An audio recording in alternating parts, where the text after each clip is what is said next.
Last week, we started a new series called People Like Us. And it's a real and practical look into relationships through the lives of people like us, people in the Bible.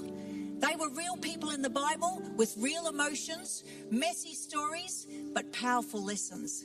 And if you missed last week, we highly encourage you to go to YouTube under Life You See, and you'll be able to get past messages plus last week. And I really encourage you because we've started this series and want you to be able to keep up with us.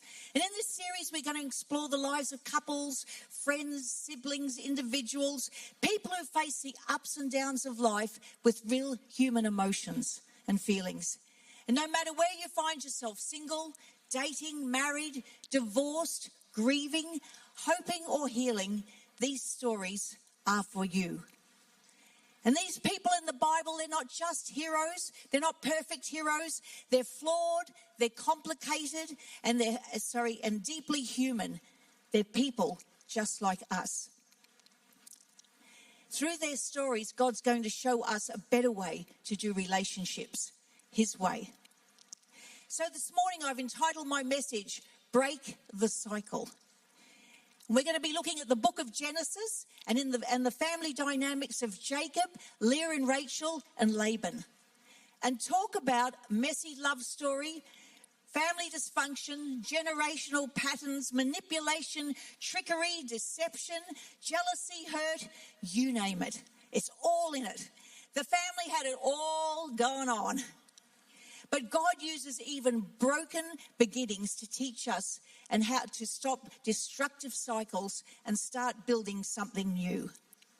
We're going to explore the importance of confronting past dysfunction, refusing to repeat it, acknowledging the reality is what is happening in your life, and learning to build healthier relational foundations. So my first point this morning is dysfunction doesn't start with you, but it can stop with you. Dysfunction doesn't start with you, but it can stop with you. Isaac was 60 years old when his wife, Rebekah, gave birth to two children, Esau first and then Jacob. So let's look at Genesis 25, verses 27 and 28. As the boys grew up, Esau became a skillful hunter. He was an outdoorsman, but Jacob had a quiet temperament, preferring to stay at home. Isaac loved Esau because he enjoyed eating the wild game Esau brought home. But Rebekah loved Jacob. So we can see already there's favoritism in the family. Each child had a different parent that favored them. But Jacob, the younger one, is cunning and clever in getting his older brother Esau to sell him his birthright as the firstborn, and that was a very big deal in those days. And eventually Jacob, convinced by his mother Rebekah's deceptive and treacherous plan, tricks his father Isaac into giving Jacob, the younger one, the generational blessing, which should have gone to Esau, the eldest. Again, that was a massive, massive big thing. And Esau hated Jacob. He hated him because of what he had done. And he determined in his heart that once his father had passed away, he would kill his brother Jacob. So far, the family relationships consist of favoritism, deception, treachery, hatred, and even murderous intention. Netflix, eat your heart out. Dysfunction was normal for Jacob, not because it was right, but he was familiar with it. And perhaps there's situations in your life where there's dysfunctional things going on, but you've just got used to it. You're familiar with it. Rebekah, Jacob's mother, then gets wind of this threat and gets Jacob to flee to the land where her brother Laban lives. So Jacob falls in love with Laban's daughter, Rachel, and Laban agree. Jacob falls in love with Laban's daughter, Rachel, and Laban agrees to allow her to marry him. Jacob agrees to working for Laban for 7 years in return for marrying Rachel. However, on their wedding night, it's now deceptive Laban who tricks Jacob into actually tricks Jacob and actually gives his eldest daughter Leah to sleep with him. The mind boggles as to how Jacob didn't know that Leah was sleeping with him and not Rachel. But let's say a lot of veils were worn in that day, and in a lot of celebratory drinks and feasting, and Laban had personally escorted Leah to her wedding night. So Jacob could have been easily deceived. But Jacob was not a happy camper in the morning when he woke up next to Leah and not next to Rachel. And the interesting thing here is that Jacob has spent his life deceiving his elder brother Esau and his father, causing untold hurt and disappointment. And now Jacob was feeling the cost of being deceived himself. So Jacob had to work another 7 years and got Rachel in the deal. So that's 14 years. You may not be the origin of the mess, but you can be the one to stop it. Jacob could have continued the pattern. He could have started deceiving Laban back, manipulating Rachel and Leah, but instead over time, God leads Jacob towards a different path. You see, sin's consequences can echo across the generations. In Exodus 20, verses 5 and 6, it says, I lay the sins of the parents upon their children. The entire family is affected, even children to the third and fourth generations of those who reject me. But listen to this, but I lavish unfailing love to 1,000 generations on those who love me and obey my commands. And when a person decides to follow God's ways, it halts the generational consequences. You can break the cycle. It stops with you. 2 Corinthians 5 verse 17 says, if anyone belongs to Christ, there is a new creation. The old things have gone. Everything is made new. Many of us grow in patterns that we didn't choose. Divorce, bitterness, addiction, secrecy, manipulation. And because it's what we've seen, it can feel normal when actually it can be very destructive. Pastor Stephen Furtick in the USA, many years ago, I heard a great podcast and he said, you are not your problem, the pattern is. You are not your problem, the pattern is. You know, in a relay race, the baton is passed on to the next person, to the next runner, and they get going and they do the same. Well, in life, the baton of faith, love, and blessing, that can be passed on, and that's good. Or it can be bitterness, pride, and brokenness. And if the baton you've been handed is poison, you can drop it and refuse to pass it on to the next generation. Dropping it might look like forgiveness instead of revenge. Dropping it might look like telling the truth, even if your family taught you to hide things.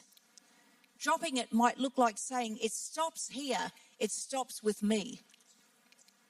You cannot change your ancestors, but you can change your descendants. Your decision to break the cycle may alter your children's and your grandchildren's future. Think on that.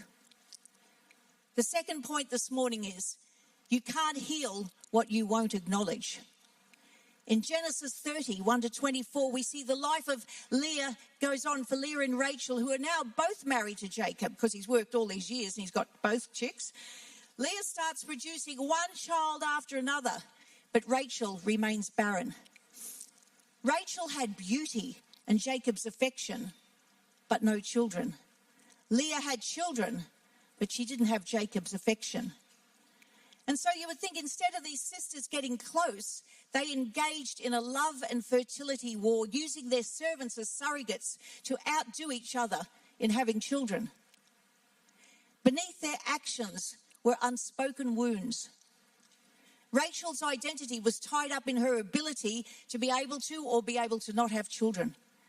Leah's worth was tied to her husband's affection, and both weren't getting it.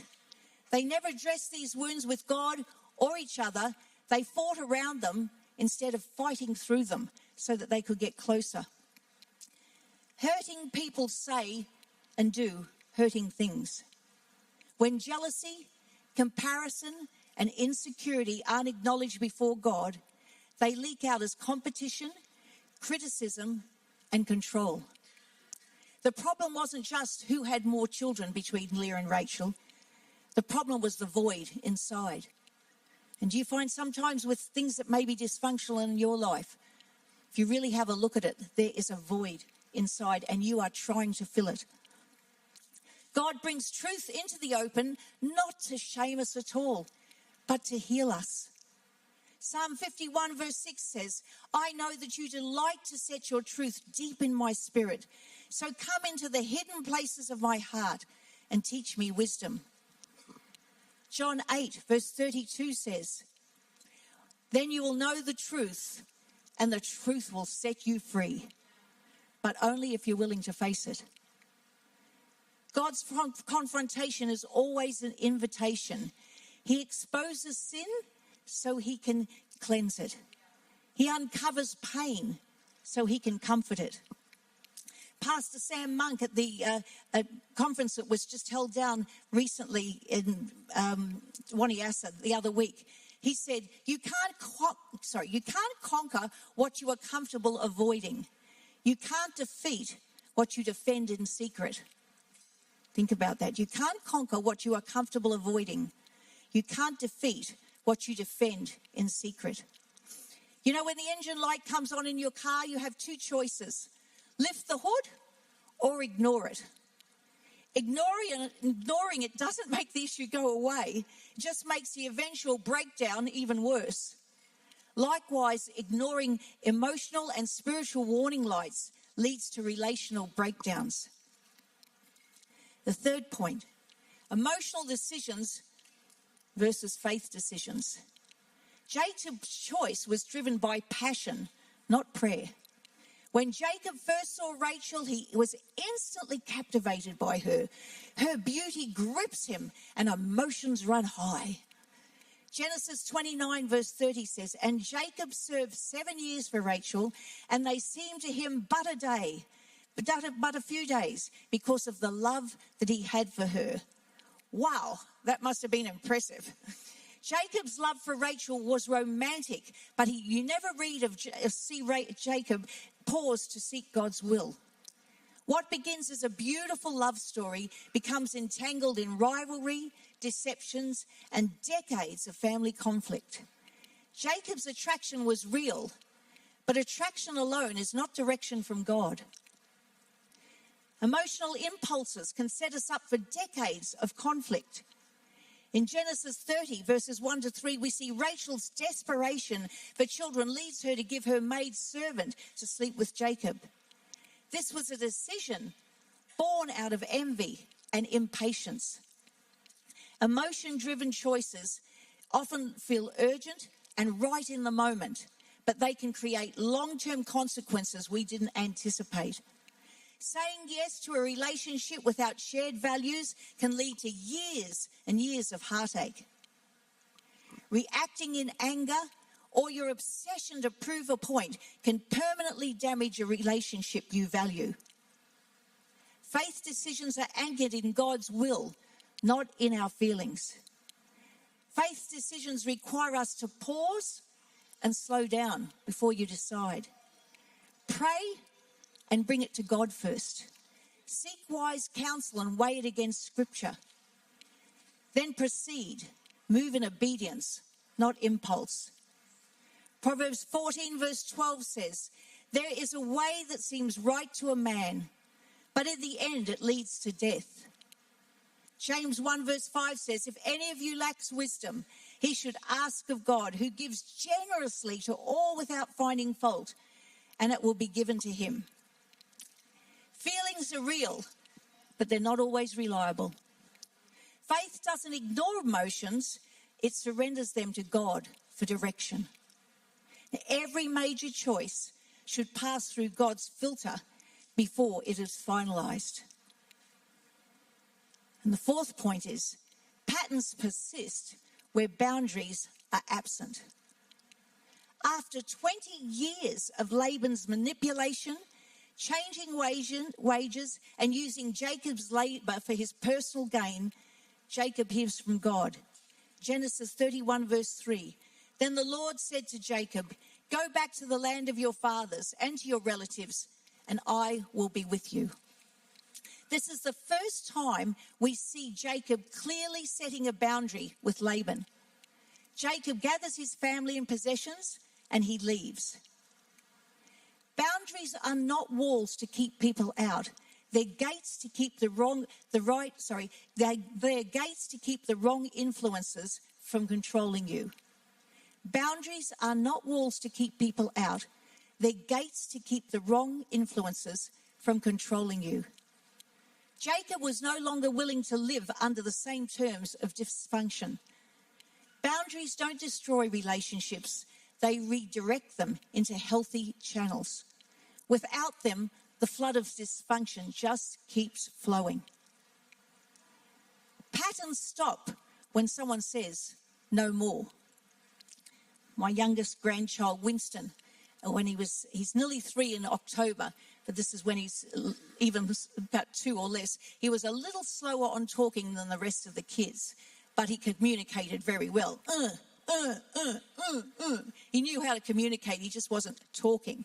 And there was one thing, though, in the lack of all the words he said, they had taught him at daycare, and it was stop, like that. And so he might be going, and you might be tickling him or doing something that after a while he didn't want. And while he couldn't say hardly anything, this stop would go up. The hand would go up, the stop. And I'm going, oh my gosh, where's he got this from?